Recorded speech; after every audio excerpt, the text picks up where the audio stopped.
The old girl just decided to lay down in the yard.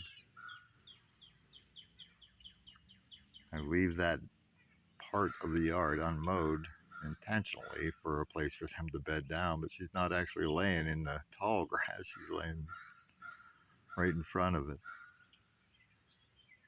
It's been hot. I've seen them laying down more lately than in the past. The heat's taken something out of them, I guess. You're welcome, honey. I left that for you to lay down in, even though you're not laying in it.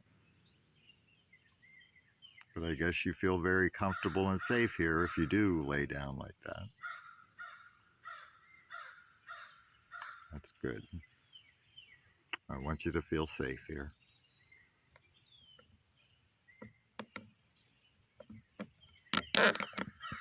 Hi there.